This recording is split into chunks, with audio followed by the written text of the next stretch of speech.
Coming. This is the second of our webinar series. We'll tell you about the upcoming session in June at the end.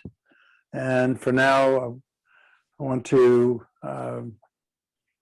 there are two people present who are helping out here, one being Marilyn Fitzpatrick, Professor Emerita of McGill University, and the co-founder of Medisci, which is a wonderful organization that offers all kinds of spectacular training and also psychotherapy services and a variety of other things, I think, as well.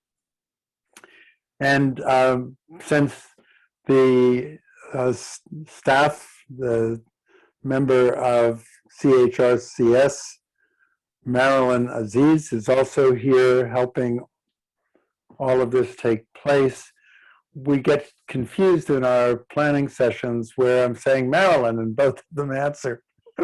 So we decided that it's okay to call Marilyn Fitzpatrick Fitz if you want not to be confused. So I don't want to say a lot more other than I'm just very joyful about your presence and about the topic of the evening session and about hearing Marilyn Fitzpatrick talk to us some more about values and how they can inform and enrich our lives. So if you would please mute yourself, and there will be times when we'll ask you if you wish to put things in the chat. And if you wish to keep your camera off, then please do. Ultimate rule, take good care of yourself. And have a wonderful webinar, and we'll catch up with you at the end. So, Fitz, take it away. Thank you, Jim. I'm just going to share my screen now. And who do I see? I see Marilyn. Do you see my screen? I do. Good. All right. So welcome to all of you who are here now. Marilyn told me just a few minutes ago that we are competing with the press conference of the premier, who's telling us all our new freedoms. So I suspect that people will be joining when they found out whether or not they can go out tonight. And that's just fine too. So I'm going to talk to you today about something that's very near and dear to my heart, making the world a better place, and doing that by working with core values. And here I've just highlighted some of the things that I hope that we'll get to between now and 6:30. It's not very long. I'm hoping that each of you throughout this experience will get to highlight for yourself what there is in your life that fulfills you most. That you will also get to consider what actions you might like to focus on, where you would like to focus your actions in order to bring the things that fulfill you, your values, to light in your life, to make them more present and more important. And then we'll reflect together on how you can increase your motivation to do more of what you value. Because although values are motivational by definition, they are still not everything we need sometimes to get ourselves going. So I thought I would start today by telling you a story, once upon a time. And the story I'm going to tell you is a little bit of my own story and how I came to care about this, and ultimately how I came to be here tonight. I was already in my 50s when I would have to say stumbled upon the way that I talk about my value to myself. And it's a value that currently guides my life. And I'll just tell you a little bit, I'll sketch for you the scene of when that happened, because I can put it in a moment in time. It was a very, very cold winter day. You know, one of those days when you don't really feel like going out, but the sun is shining brightly. And you're all Montrealers, so you know what sunshine on a cold day means. And I had taken the day off work. I was goofing off with a friend, and we were sitting in the sun, in a window with the sun on our faces. And my friend got up, I think, to take a telephone call. I don't really recall. We've been sitting and chatting in the afternoon. The music was playing. We're having a great time. And as I was alone and listening to the music and feeling the sun on my face, a thought came to me, and it seemed to come out of nowhere. And the thought was, I want to leave the world a better place than I found it. And I have to say, I was like, what? Where did that come from? It just sort of appeared. My friend came back. We started to chat again. The idea stayed with me. I didn't talk about it. The music continued to play. I don't remember what the music was. I don't remember what we were talking about. I remember the feeling of the sun on my face and this idea that I want to leave the world a better place than I found it. And that idea, in those exact words, is what I would call the core value of my life. And when I say it to you, it feels very personal, first of all. It also feels a little bit embarrassing. It feels, who are you? You want to leave the world a better place than you found it? But that's how it occurs to me. And it surprises me on one level because it's not an uncommon idea. I want to make a contribution. I want to make a difference. These are things that people talk about in terms of life goals all the time. So it's not even uncommon, but those ways of saying it, to make a difference, to make a contribution, they're true, they exist, but they're not what is important to me. What's important to me is this phrase, to leave the world a better place than I found it. And the first thing about this phrase is it's deeply personal and emotional. And this is one of the core characteristics of a value. Now, saying that idea came from nowhere is not exactly true. My father and my mother were both very community-minded people. My father was active in his church as a warden, and he started a food bank after he retired. And my mother was very active in the lives of her children and her sister and our school and our teachers. I always went at the end of the year with a little gift for my teacher because my mother remembered it. And that brings us to another important quality of values, is that values are rooted in our backgrounds, but they are also freely chosen. So when this idea came to me, it was my choice to have it become important in my life. And you may say, well, if it was rooted in your childhood, if your parents were like that, was it really important, this phrase, to you? And I would say that it was. It has become a way of expressing myself. It has changed the intentionality in my life. It's changed what I make important and when I make it important. And I'll tell you more about that as we go along today. But it has motivated me to any number of actions. And those actions may be tiny, tiny, tiny little things, and they may be rather big things. But it has motivated actions throughout the last, I can't even actually remember when this was, but I think it was maybe 15 years ago, maybe longer. And the actions that I've taken around this give a greater meaning to my life, a greater sense of coherence, a greater sense that I know why I'm here, I know what I'm here to do. That has been deeply important to me. Now, this, of course, is very, very personal to me. It's my story. But are values important in general? Are values important to other people?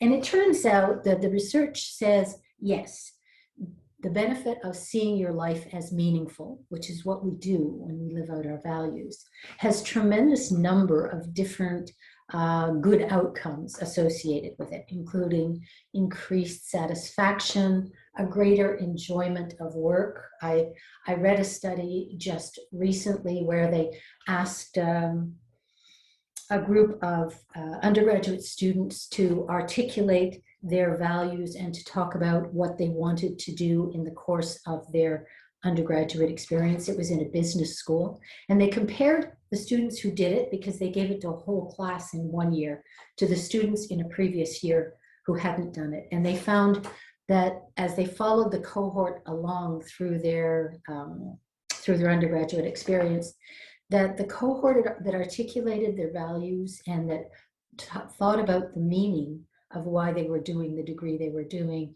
had greater retention rates, that that members of different diverse groups in particular had better retention rates in this business school, and that they expressed much greater satisfaction in their program, and there was even an increase in grade point average. So seeing the value in what you were doing, understanding what you were doing in terms of your of a core value, can lead to greater happiness, more positive affect, more hope, both physical and mental health, lower levels of stress, and lower levels of depression. So obviously, having a life that is meaningful has a lot of benefits for you. I will also argue that having a life that is meaningful has a lot of benefits for the world as well.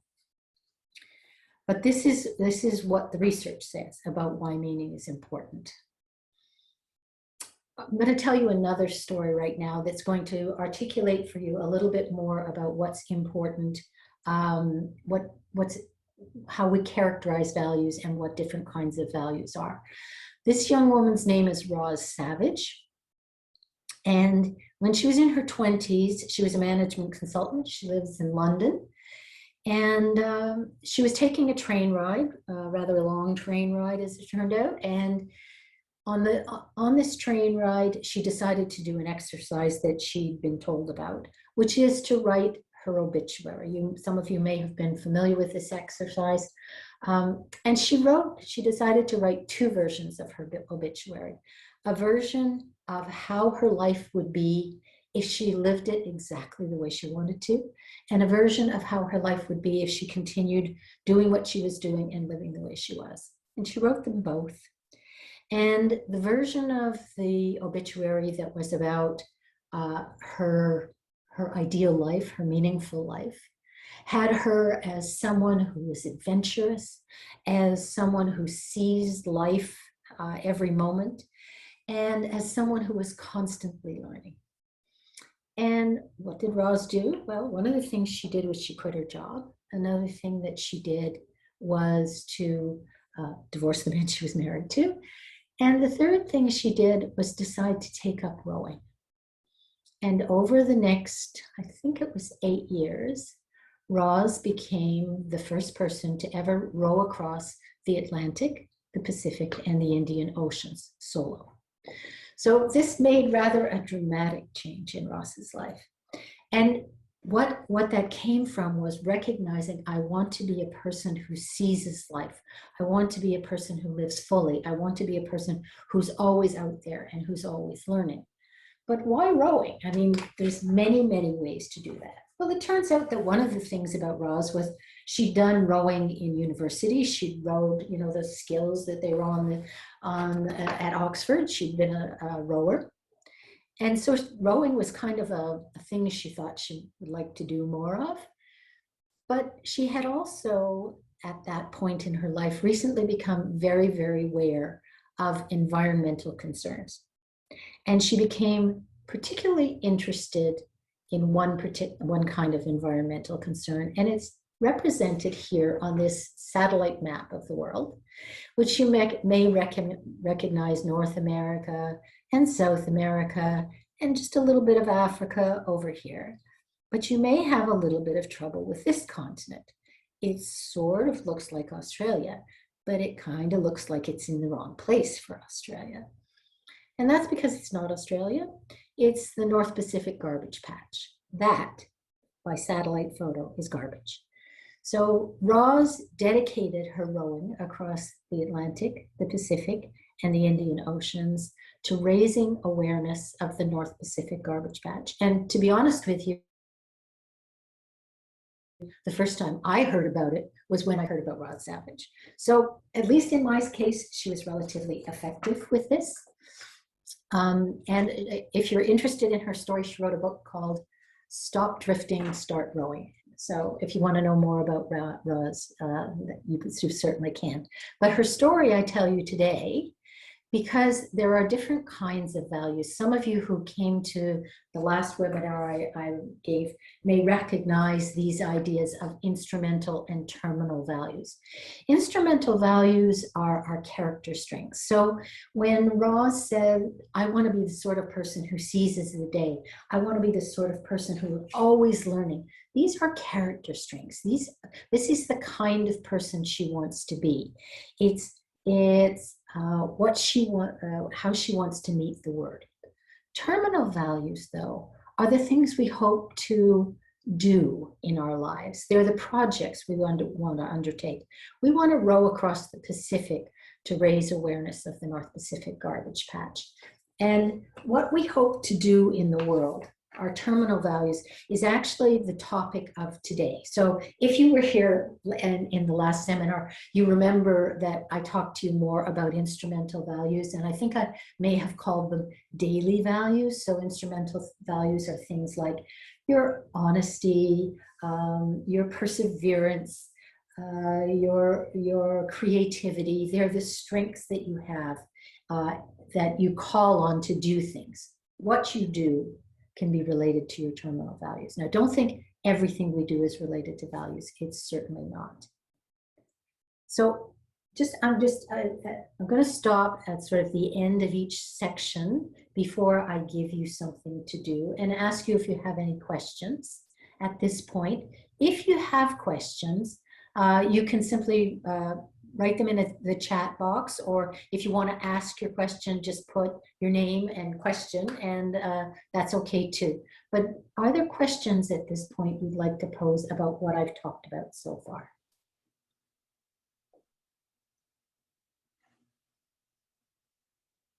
Marilyn, do we have anything in our chat box that? At the moment, we don't, not yet. Okay. Any questions? Feel free. Okay, I'm going to give you all a little exercise that I'd like you to work on your own. Just take a piece of paper and a pen. That's all you'll need for this. I'll explain what the exercise is. And while I'm doing that explanation, if you want to write a question in the chat box, you can. If not, we'll go straight on to this exercise. So there she is. I'm sure she represents all of us. And the exercise involves thinking about when I am the most fulfilled person I am, who am I? What am I doing? So when I am my most fulfilled, what I am a person who, and what I'd like you to do is I'd like you to write between 10 and 15 versions of this statement. So I don't want you to get all hung up about getting the very best version of the statement. Just write down 10 or 15 ideas about when you are at your most fulfilled, who are you? And then when you've written your 10 or 15 versions, I'm going to ask you to choose 2 or 3 that seem the most important to you. I'll give you 6 or 7 minutes to do this because I know that this is not something that you're necessarily going to do so quickly, but don't be too concerned about getting it exactly right. Just 10 versions, 15 versions. I am my most fulfilled when I am.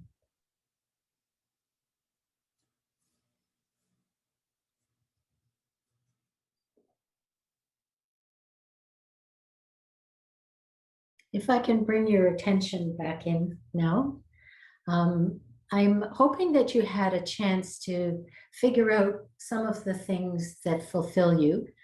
And if 1 or 2 people would be willing, I would ask them to talk about what was it like to consider the things that are fulfilling for you. Anybody willing to talk about that experience? I don't see anyone. I just see black screens. So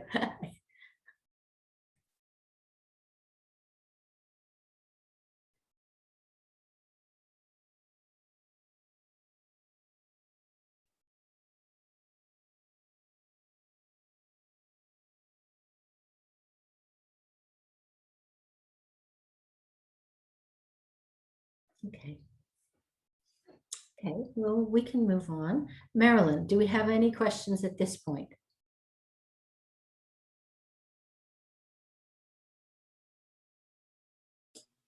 Sorry, I was muted. That's okay. I do it all the time. At this point, there are no questions coming in yet. Okay, that's fine. Oh, well, Anne Lewis said that she really had to dig deeply. Okay, and do you want to unmute yourself and just say a little bit about that? Is that okay? Yeah, sure. Since nobody else wants to. It's hard. Yeah, it was really interesting. And I find that a lot of old chestnuts came out to begin with.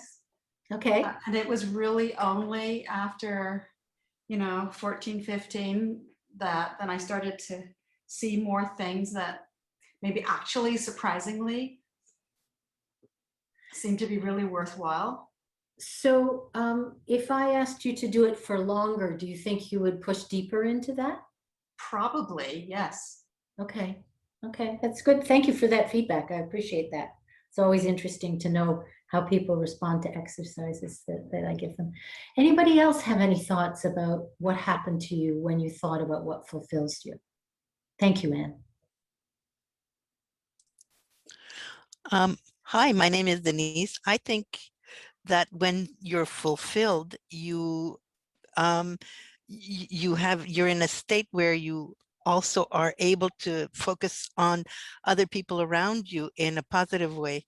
You're fulfilled, so you're happier, you're more generous, and you become less judgmental, like live and let live, and your energy changes.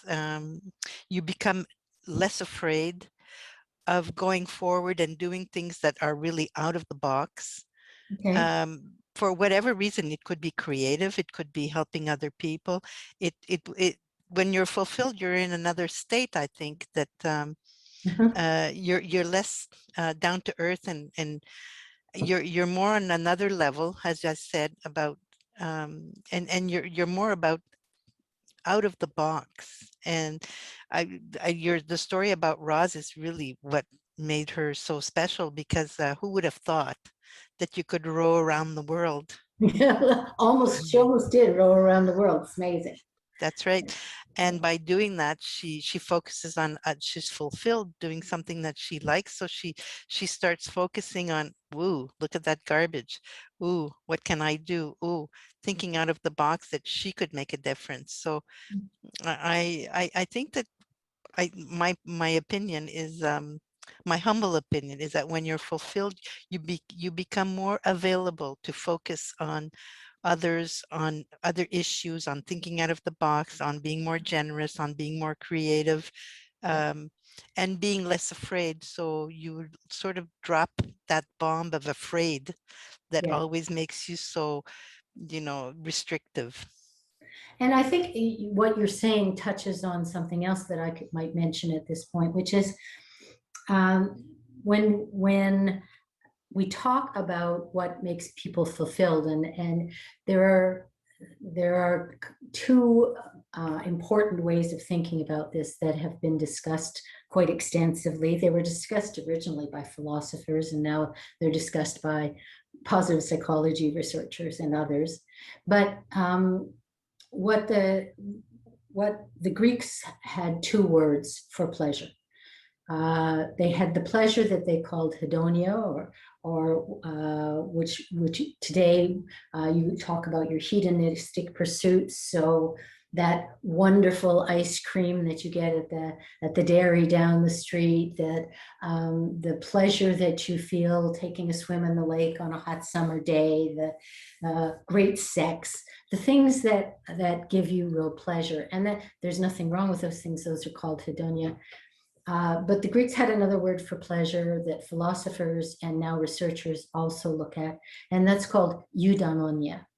And often when things fulfill us, I mean, I might say that that ice cream that I love fulfills me for a moment, But the things that fulfill us in a big way are the things that give purpose and meaning in our life. And Denise, you touched on this a moment ago when you were talking about it, when you said it takes you out of the box and kind of into the world and into something that's bigger than you. So the next thing is just hold on to your fulfilled list for a moment. Hopefully you circled off 2 or 3 that intrigue you or you might want to put more focus on. And let's take this whole thing now into the world of action, into the world of what you do. May I interrupt, Marilyn? Yeah, sure. So I would just like to say I have 2 comments that came in. Sure. From Madiha, who would like to thank Denise for sharing your perspective. I agree with everything you mentioned. Okay. And from Adel Ong, I found the activity challenging as I struggled with looking for what fulfills me versus all my current responsibilities towards all the people in my circle. Mm-hmm, mm-hmm. And I think if you think about the story from Roz that we talked about just a few minutes ago, Roz Savage, what did she do when she wrote her obituary? She wrote about the end of her life. She wrote about the escape from all of the things that impinge on us every day. And it's not, I would be the last person to say, listen, you guys, just chuck all your responsibilities and go for the ice cream. Instead, what I think is important is that we do take times when we step away, just as you did as you were doing this exercise. Sorry, Marilyn, what was the participant's name? I didn't get it. Adel. Adelon? Adel, sorry, I'm so sorry. Adel Ong. Oh, okay. So Adel, the idea that the things that fulfill us are not always available to us, and so forth, it can be challenging to find them. I think it's very true. And just to go back to what Anne said, this is an exercise you might want to take more time with if you actually felt that it was valuable to you. So the next area that I want to talk about is I'm going to go back for a few minutes, if I can, to my own story and talk to you a little bit about leaving the world a better place than I find it. And that has changed my life in some way. And the ways it's changed my life is through actions.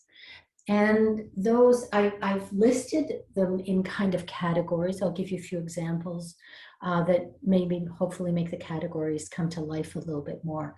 But these are the kind of things that you can think about when you think, okay, I want that fulfillment. I want to move towards what's truly valuable in my life and makes it meaningful. How do I do it? What do I do? So where I started was just, as I said to you before, this phrase echoed in my head and it stayed with me. And I used it to kind of think about, as I was doing things, how does this make the world a better place? And it was an amazing idea to me to start to look at, because like Adel's comments, I was very much a creature of going and getting the work done and being responsible and delivering on my promises, whatever they were. But I began to actually rethink and think about, can I see how this makes the world a better place in some way?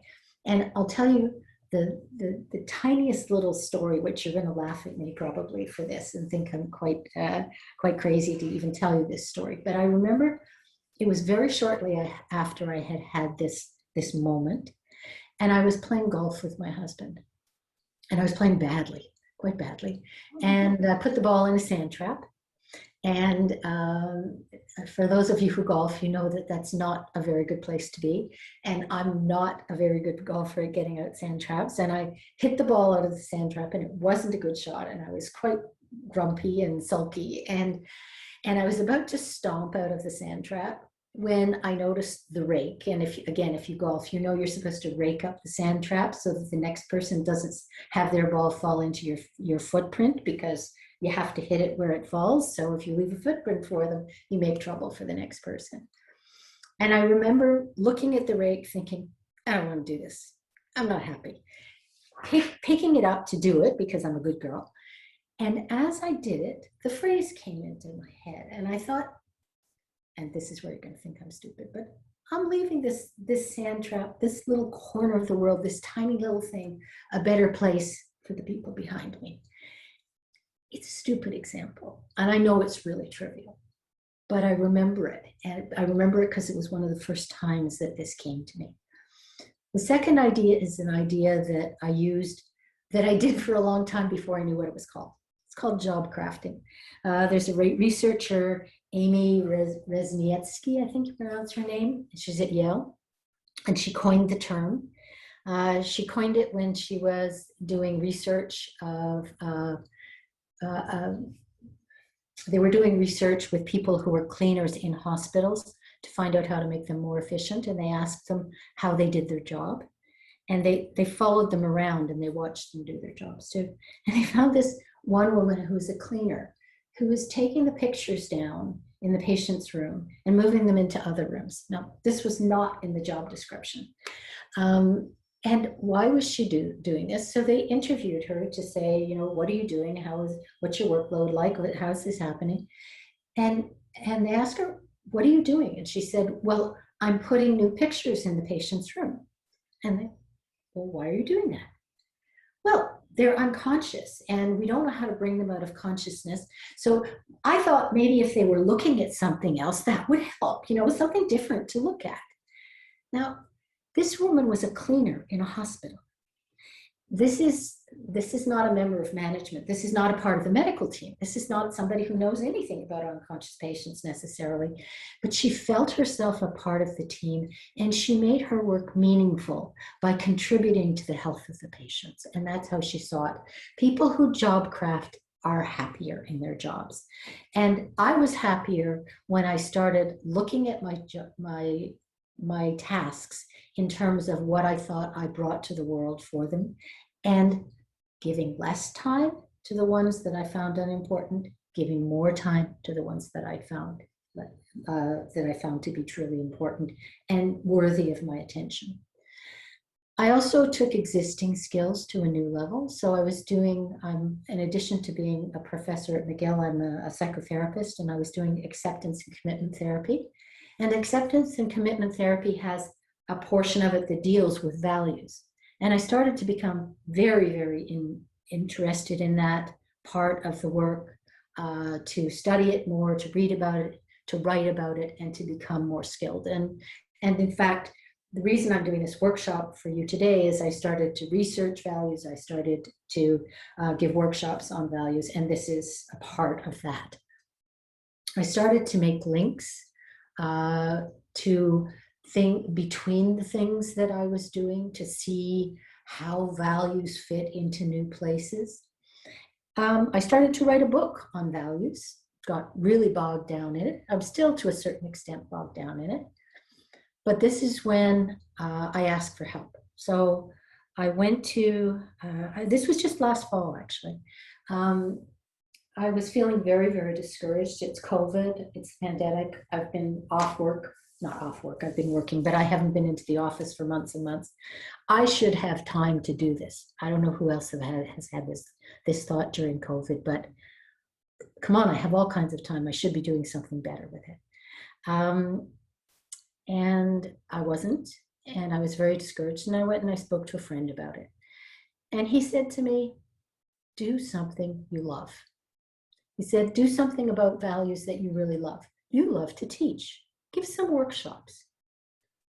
And I was like, oh, okay, that's a good idea. And I started to give workshops. I've given quite a number in the last year of workshops. And in one of these workshops, it was to a group of students. And I envisioned a project that I would like to do for values. And I asked for volunteers to help me. And out of this has been born an initiative that began just in January. It's called the Hero Next Door.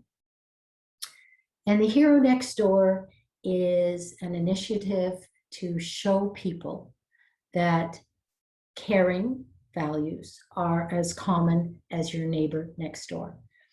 And do I have time for this? I hope so. Yes, I'm going to do it. I'm going to stop sharing this just for a moment. What the Hero Next Door does is we interview people, And we ask them, I have to escape it, don't I?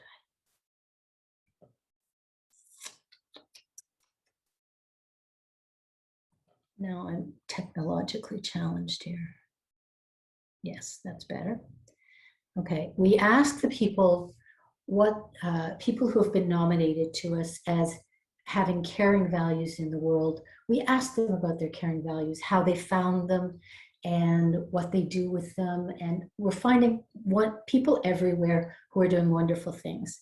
I want to show you a 2-minute clip from an interview of a woman named Mary, who is going to talk to you about what she values and why she values it. And I hope you find it as inspiring as I do.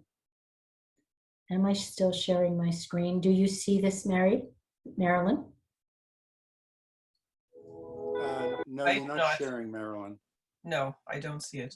Sharing? You need to share your screen. Again, okay, I stopped. I realize. Okay.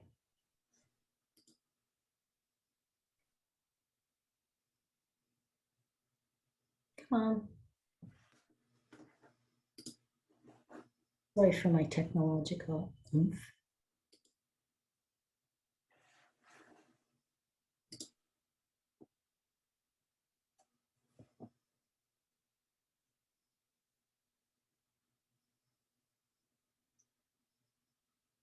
Now, do you see it, Marilyn? Yes, I do.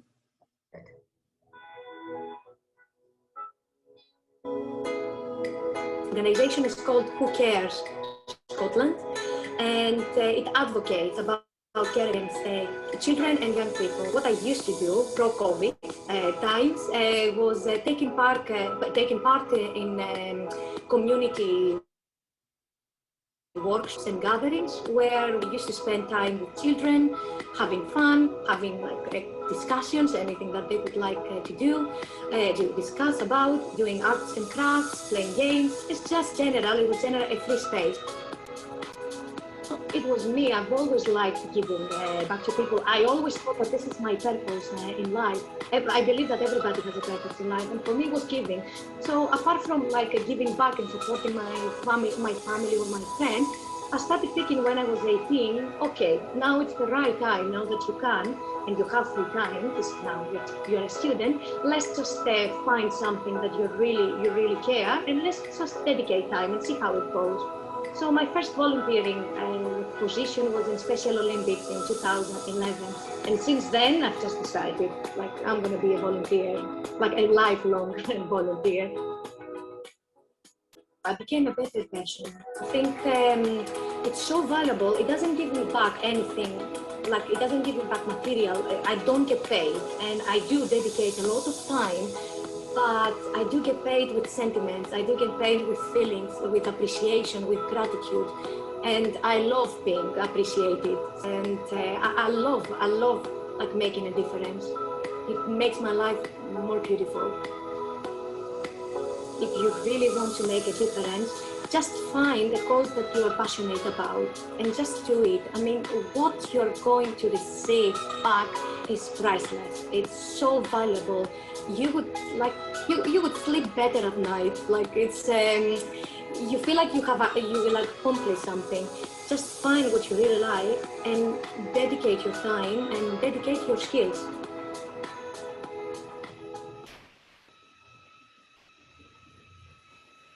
So I need to go back to my PowerPoint. Marilyn, do you see my PowerPoint now? I see it, yeah.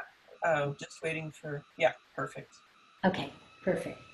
So one of the things, Hero Next Door is an Instagram account, and it's about caring in the world. And it's one of my attempts to make the world a better place. And when I write Dreaming in Technicolor, I dream that one of the things that this account does is it reaches out and makes people understand that caring is everywhere, and that it doesn't take very, very much to be caring. Like Mary's a volunteer. I don't know how many hours she gives, but this idea that we care for others is the purpose of Hero Next Door. And if you want to follow us, I would be delighted if you're on Instagram. Okay, so how does this happen? Well, I told you some of the ways that it happened for me. Bigger ways and smaller ways, dedicating myself to academic pursuits, working with values with my clients.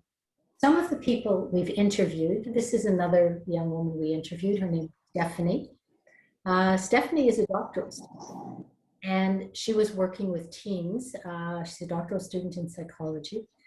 And she realized that they were very lonely, and they were very isolated in the pandemic, and she knew that she wanted to help them, and she knew they were on Instagram. So she started an Instagram account, and it's called Self-Care Spotlight. And she's also, Stephanie is a kind of an artist. So she takes her artistic ideas, she puts advice and mental health help for teens or for young people onto Instagram. And since I think she started last August or September, lots of people care about this is proven by the fact that she has something like 200,000 plus followers today. So this is a young woman who simply had an idea, who took the knowledge of psychology and mental health that she was learning about in her program and found a way to do this by herself. We also talked to Christos. Christos is a doctor, and Christos lost his very young daughter to cancer. What he did after that, he volunteered with an organization called The Flame, Floga, for parents of children with cancer. He reaches out to other parents, and he also wrote children's books and had it illustrated, explaining cancer to children.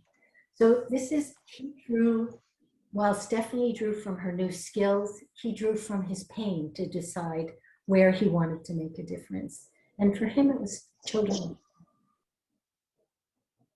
Irene was already a volunteer. She worked for, it's called the Make-A-Wish. Also has to do with kids. Also have, some of them have cancer, but they're often end of life. And she was what did she call it? A wish granter. She was a wish granter. So she made arrangements for kids to get their wishes. And as she was doing this, a child wanted something that had to do with puppets, and she was able to deliver this wish. And she thought, wouldn't it be great if these kids in the hospital got to see puppets, got to see shows? And she started Angels of Joy. And Angels of Joy is a group of actors and musicians and therapists and psychologists, and they go into hospitals. They also now go into nursing homes for the elderly. And they go into homes for people with disabilities, and they do interactive plays and shows in which the participants get up and talk and take part in the action, and they go every week. So there's a lot of, and these are just 3 of the people that we've interviewed so far for Hero Next Door. And I wanted to share a little bit about their stories with you, just to give you some sense of what it is of where ideas come from. They come basically from our lives and who we are. I was already a therapist. I already knew about acceptance and commitment therapy. Irene was already a wish granter.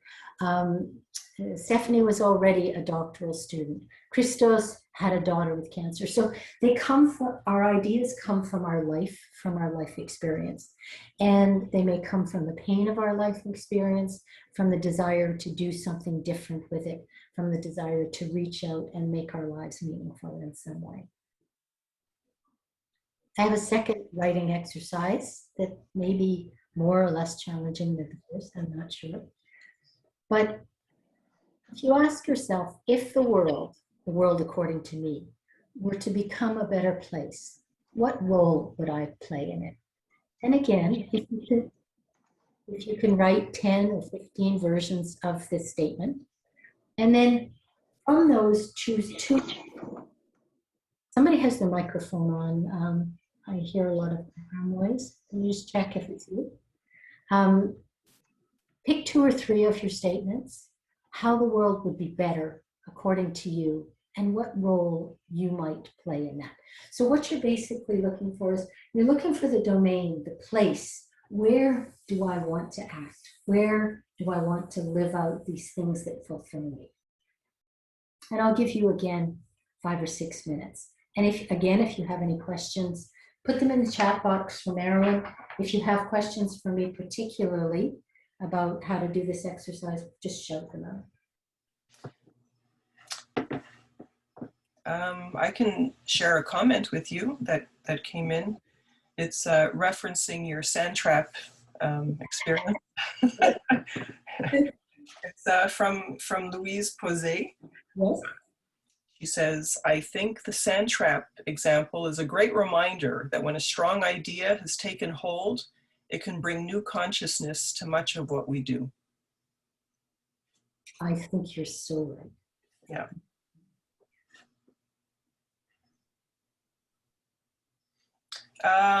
People are asking if you can go back to the slide with the questions again. Yeah.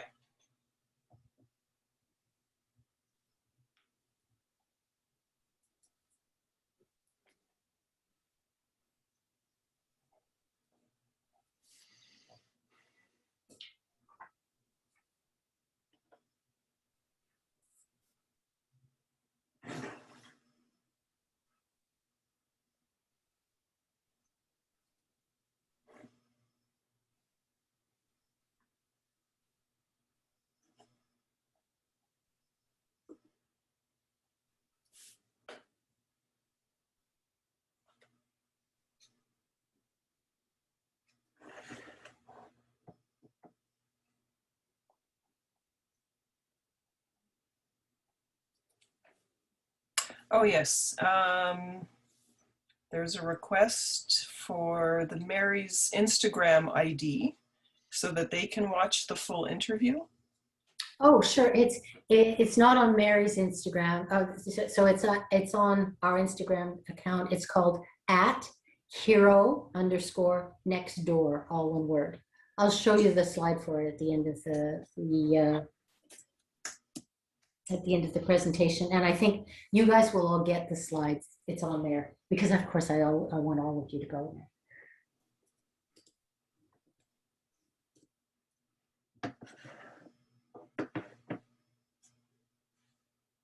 Okay, I'm going to ask you to bring your attention back again. And again, I will ask you for questions or comments about the exercise, particularly what happened as you started to think about the role you would want to play in changing the world according to the way you think it should be changed.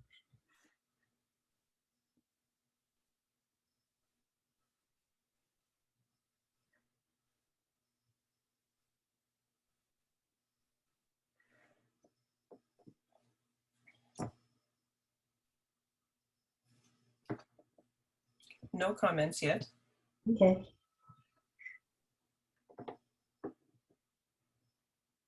This is an even deeper question than the other one, in the sense of, how do I see myself in the world?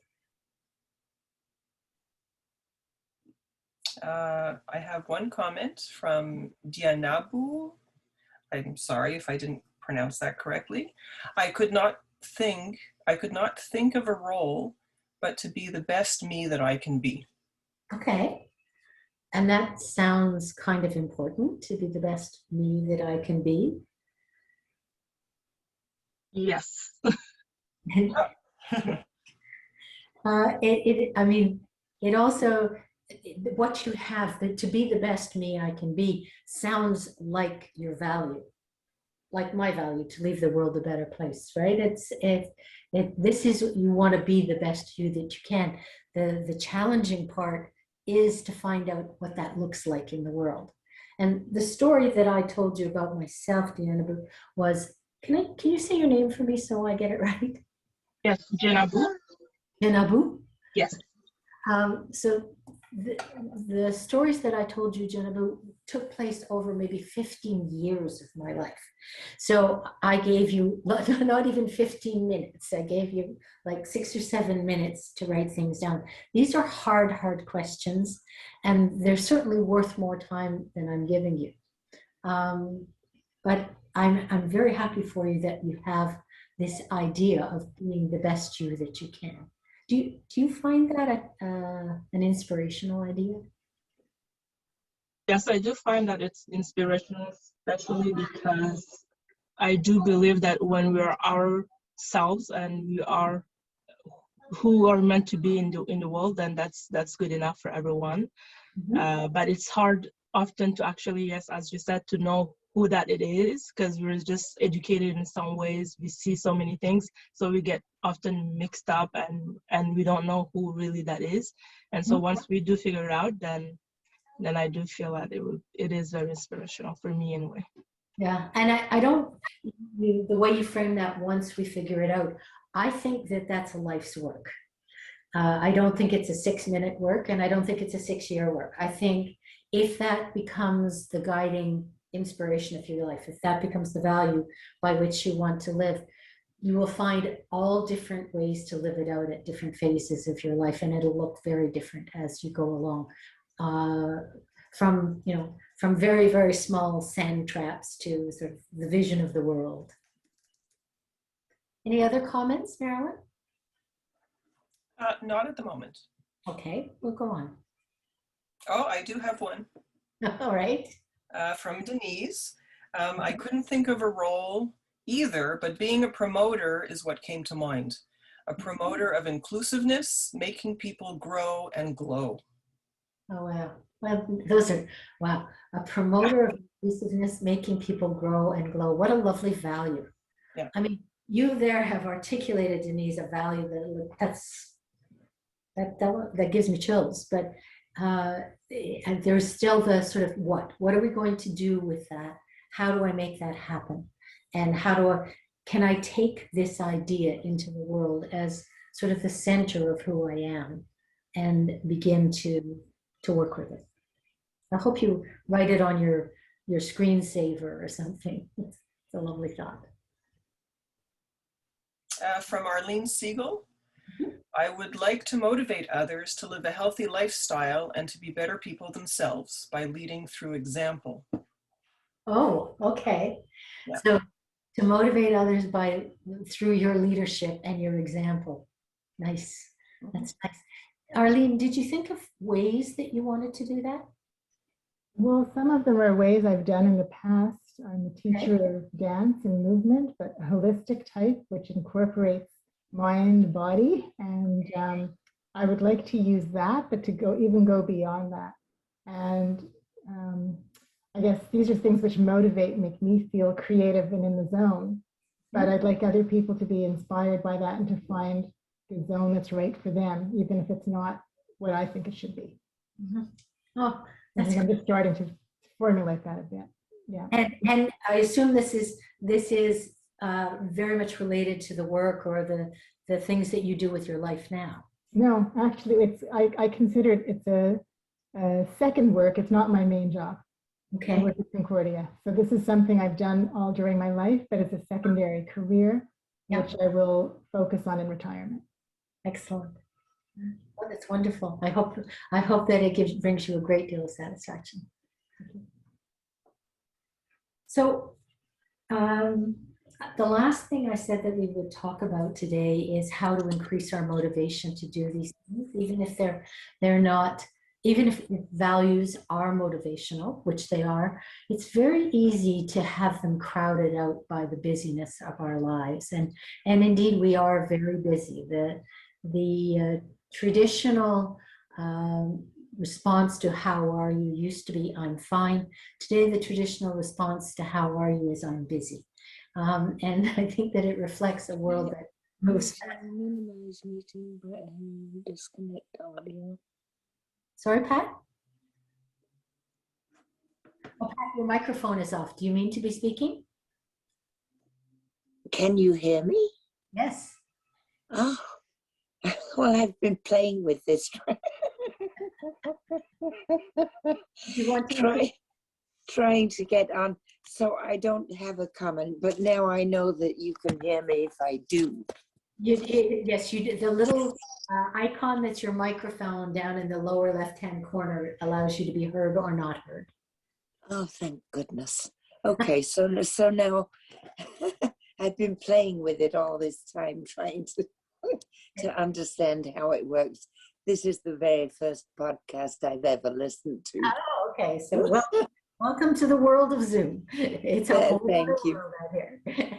I'm an 80-year-old woman and I live alone in a very rural district. So I don't have a lot of contact with people, but you know, I think one should behave as one expects others to behave. Okay. And Is that like a value in your life that you try to live by? yes, exactly that, with kindness and honesty, more than anything, those two, I think. Excellent. So I'll just go on to a little bit of basic psychological theory here. It's called self-determination theory. It's very, very well known, and many of you may already have heard of it. And it actually, self-determination theory is a whole bunch of different mini theories. And there's a theory within self-determination theory of what are called basic psychological needs. And here I wanted to talk about this because Ryan and Jesse say that if these basic psychological needs are met, we tend to be more motivated. So if we are able to be autonomous, to be the causal agents of our life and live in harmony, feeling that we are doing what is important to us.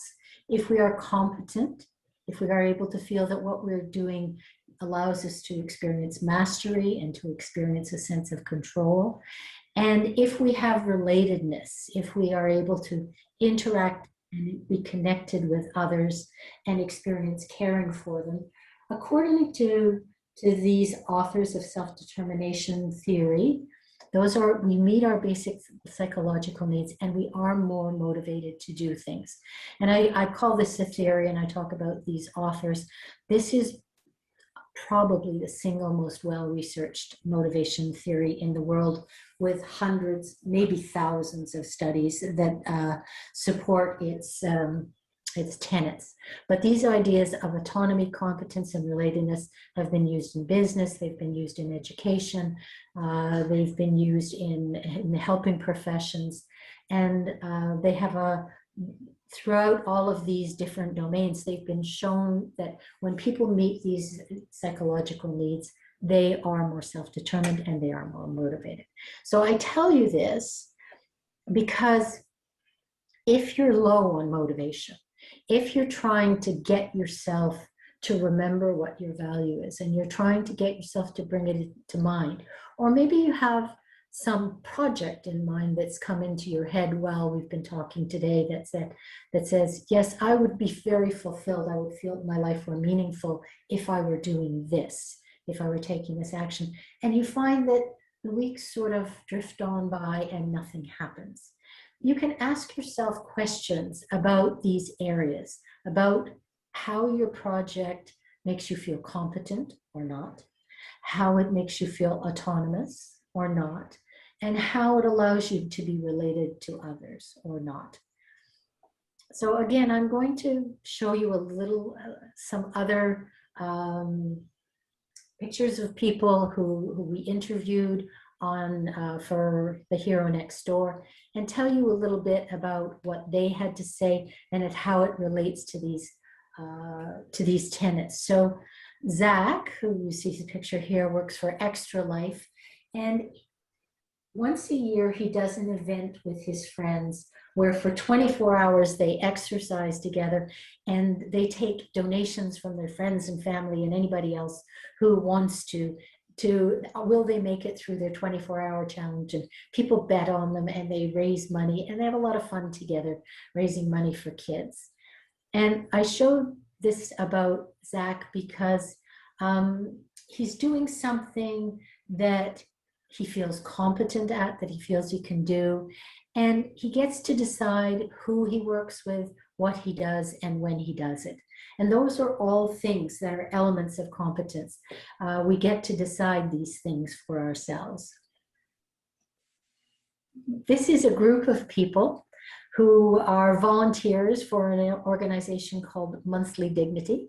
And we interviewed Sophia, who's the co-president of Monthly Dignity. And Monthly Dignity is a fairly new organization that is dedicated to helping people have the menstrual products that they need.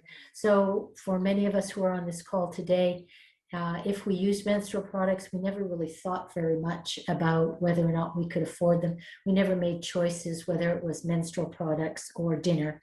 But there are lots of people who do. So Sophia and Monthly Dignity collect menstrual products. They get lots of donations from companies who give them packages that are not the best, things that have tears in them, things that were used for promotions.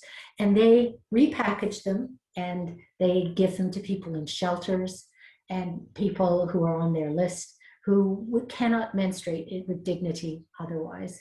And what you're looking at here is a picture of what they call a packaging party at Monthly Dignity. And I show you this because it's a great example of how we make our values happen when we are related to others. So Monthly Dignity does a wonderful job of getting people together to work on it together, to have fun with their friends. You can do this with your friends, whatever you decide to do. Don't worry if you also make it a party, if you make it fun for yourself, if you make it an opportunity to get together with others. Because remember, relatedness is one of the components that help to ensure our motivation. And did I miss one? I think I did. No, maybe not. Okay, so just to ask you at this, I'm missing a slide. Where's my slide? Oh dear.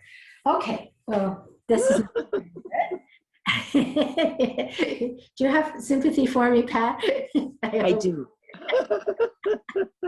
Okay, so I'm missing the ultimate slide of my presentation, which was supposed to help pull this all together for you, and it's gone. So I mean, I know what's on it, and I'll just talk you through it. And maybe instead we'll do a sort of really messy version of this. How can I do this?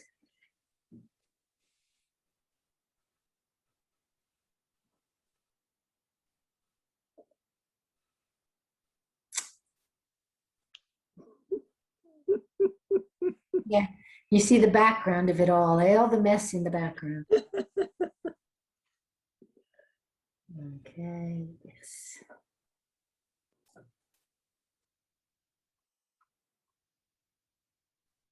Oh, no, it's not there. Okay, too bad. So I'll talk, let me just come back onto my screen and I'll talk to you as people. I'll stop sharing my screen and I will go to the gallery view so I can see some of you. No, I will go back to my participant. I will go back to my presentation. I'm sorry. And I'll just ask you to talk to me a little bit. Well, okay, I'll tell you what was on my final slide. It'll be harder to do without it in front of us. And then I'm going to ask you to think about how you would want to bring this all together for yourselves. So what we did first today is I asked you about the things that inspire you, where you were when you were your best self. Remember that part? We'll just go back to the slide here.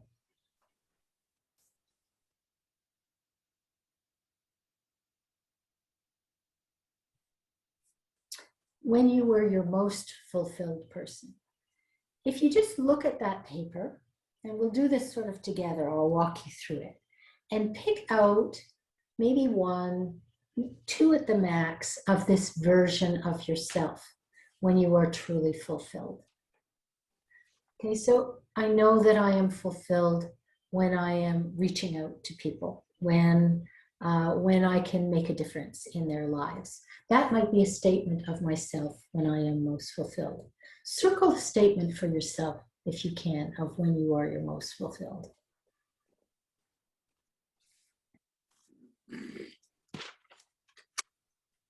And then go to your second set of notes. And if you can, circle another statement that is where in the world you would like to do this. And it can be a dream. It doesn't have to be something that is necessarily in the place. But if I were this fulfilled person, what would I be doing? Where would I be? What would I be involved in? So hopefully you've got 2 statements circled now. And now ask yourself, how could I do something like that on my own? And when I say on my own, I don't mean by yourself. I mean that I could be responsible for. So you might say, I mean, we had the stories that I shared with you from Here Next Door today. People were often working for organizations that they didn't begin. Some of these people started their own thing. There's my slide.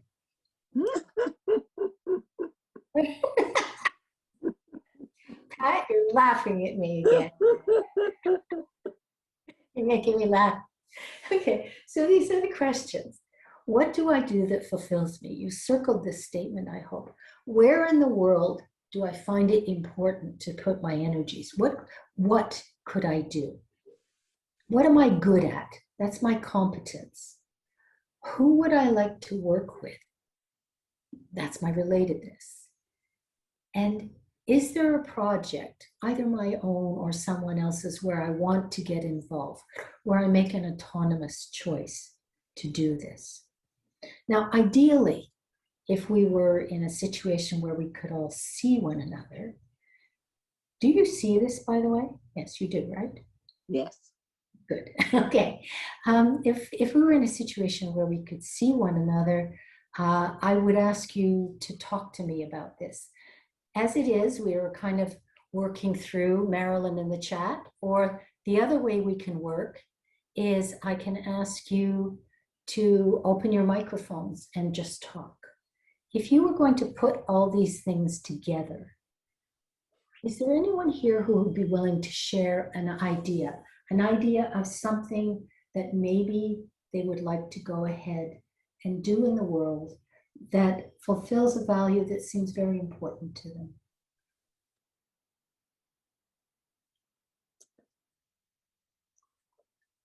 Well, volunteering with, but alone, I mean, with other people, like taking people out, just simple things that are close to home. Mm-hmm. That kind of thing. I mean, I like to do, and it's helpful to people. And it gives me a sense of having helped. That's a great feeling. That kind of thing. And of course, my children, that's another great source, because I mean, I love them to bits, and I spend a lot of time with my grandchildren, and that thrills me to pieces. I just, I mean, I'm even learning some of the words they use. And they're helping me with my iPad. Always a good thing to have is someone to help you with your iPad, eh? That's it. Do other people have ideas of where they might like to realize a value that they'd be willing to speak about, however briefly and in whatever way that you like? Well, I want to mention, do you hear me? Yes, I do. Erica? I don't know that I hear you. Okay. I found that the first exercise was a lot easier than the second exercise. Okay. In the first exercise, because I'm semi-retired, I'm exploring. I discovered I'm painting, I'm drawing portraits of my grandchildren. I'm really enjoying getting into my artistic self. I've been a therapist for 40 years. Another key value is connecting with people in a meaningful way, whether as a therapist or mom or grandmother or wife or friend. But when you ask if the world were to become a better place, what role would I play?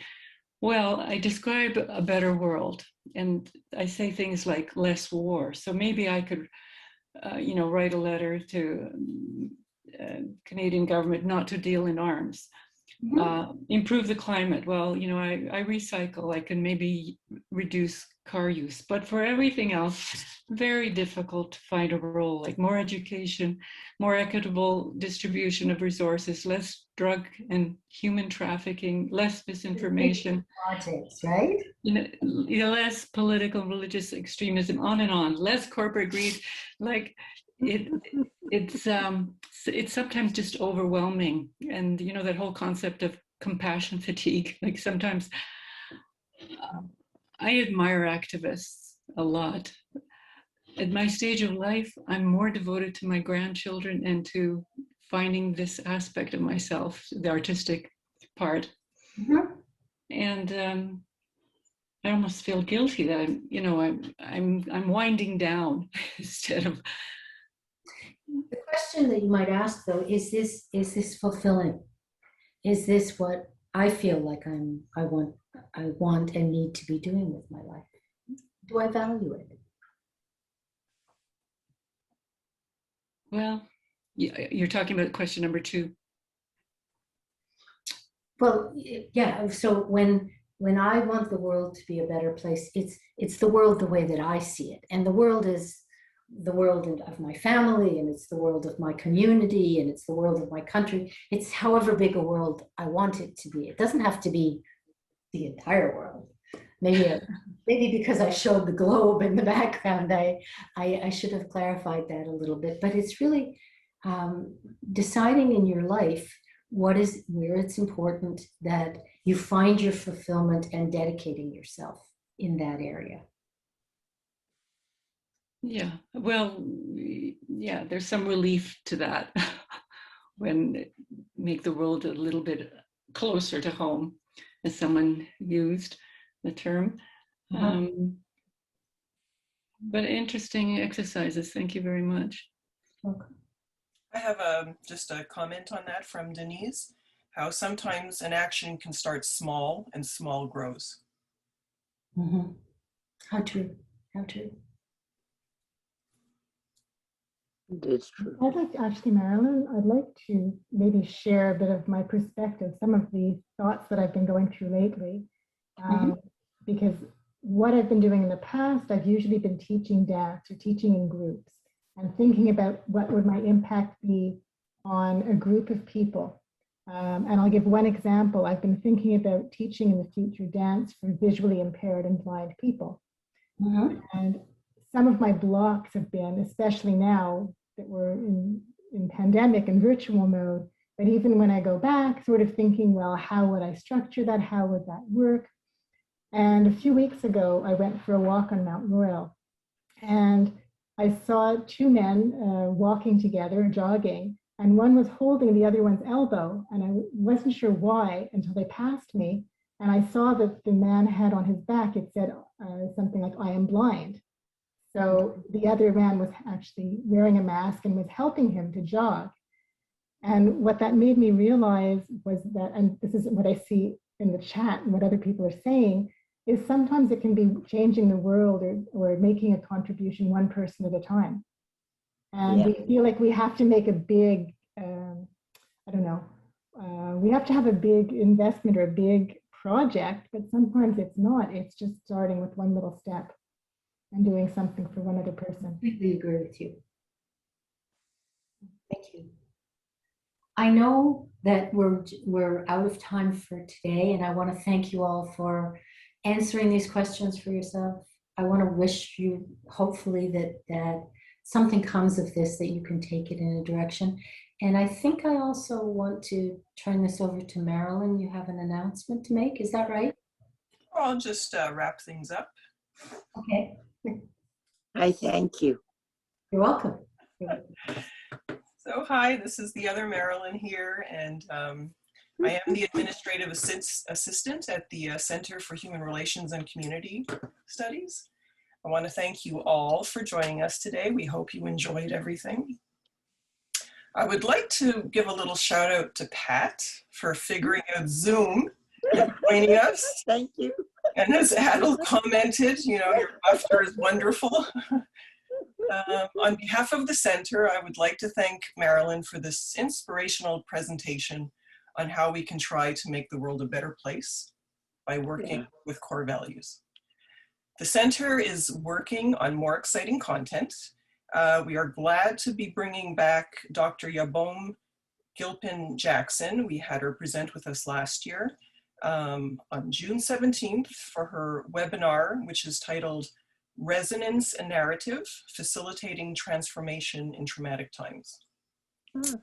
More information will be available shortly on our website, chrcs.concordia.ca.